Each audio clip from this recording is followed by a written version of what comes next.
আসসালামু আলাইকুম রহমতুল্লাহ। সম্মানিত দর্শক, আপনারা অবগত আছেন যে আমাদের শিবপুরের ৩ নং ওয়ার্ডের ভাঙ্গা মসজিদ কি আপনারা চিনেন? তো ভাঙ্গা মসজিদ যদি চিনে থাকেন তাহলে আপনারা তারিখটা জেনে রাখেন যে আগামী বৃহস্পতিবার ৬ তারিখ আপনারা সরাসরি যে যেখানে আছেন না কেন একজনের দাবাত দিয়া আপনারা সরাসরি নিয়ে আসবেন ভাঙ্গা মসজিদে।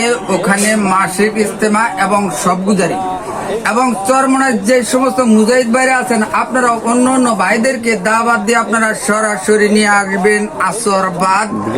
আপনারা সকলে দলে দলে জিকিরের সাথে সাথে সকলে যোগ দিবেন মাসিক ইজতেমাতে ইনশাআল্লাহ।